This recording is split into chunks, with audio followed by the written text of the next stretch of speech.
impact of industry, and that led me into looking at climate change indicators in Denver and Colorado as a whole. And these are the graphs that I came up with. I analyzed population growth in Colorado and Denver since 1900. Each wedge represents a decade, and noticed a general increase in trend, or increasing population. I then analyzed average annual precipitation since 1900 in the average annual precipitation as well as the average precipitation in May, which is supposed to be the wettest month, noticing general sort of decrease in precipitation. I then did average temperature in July, average temperature in January, and the average annual temperature, noticing a general increase in temperature overall. And sort of represented that in my sort of future ideogram.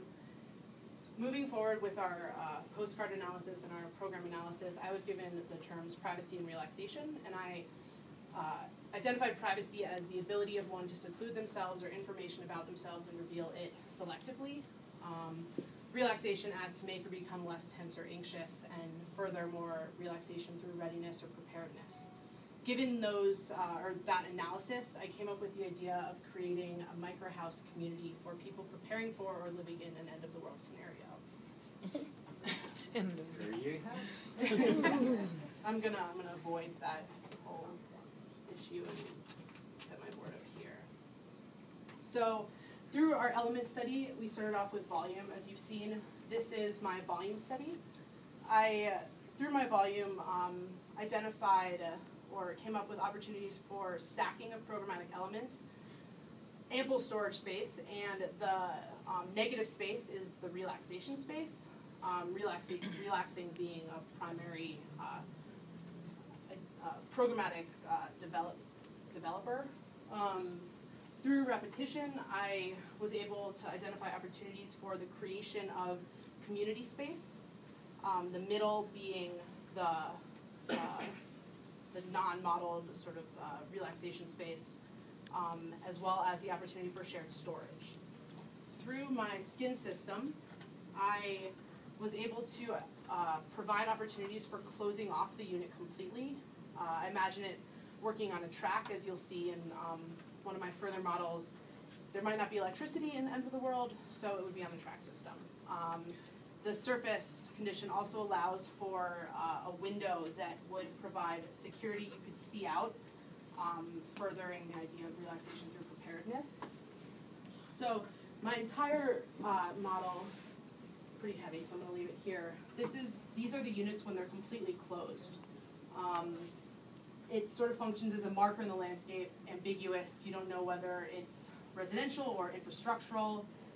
There's public access to the river through these sort of amphitheater-style stairs for people when the units are closed. When the units are opened, it looks like this. Through my programmatic analysis, which I actually didn't mention, I analyzed my day, privacy and relaxation, giving it numerical values, and looked for overlapping when I was most relaxed, most private, least relaxed, least private, which helped drive the orientation of, or the sort of where the spaces existed within my individual unit, and identified that private relaxation occurs completely separate from public relaxation, which might seem sort of obvious, but I situated my private relaxation next to the sleeping area, and when, the private relaxation would be next to the sleeping area, so the private relaxation would occur when you would be looking out, making sure you were safe. That's where the window is. Public relaxation is when the units are completely open and there's no need for safety, so you can interact with people, like-minded individuals living in this housing complex. And then this is, I modeled sort of how I envisioned the doors, sort of that second ceiling type level working to show you. And then this is the final design. And yes, actually the storage, the back wall would be more water storage, so it would provide a thicker wall furthering the sort of safety that this community creates, and then this storage would be food storage. you need a lot of food in the end of the world, potentially. That's 5 minutes. Comments?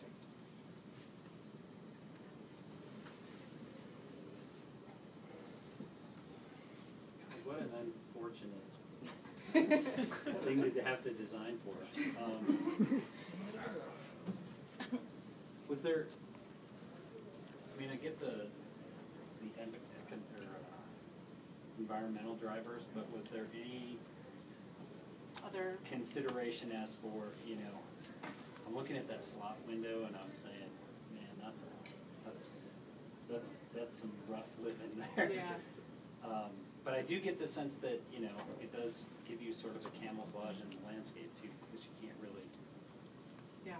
envision it. So, was there anything else that sort of drove that aesthetic for the exterior?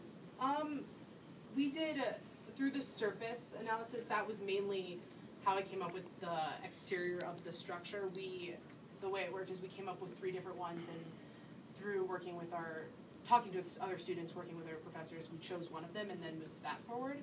And mine happened to be sort of this boxed off surface condition that the walls were treated.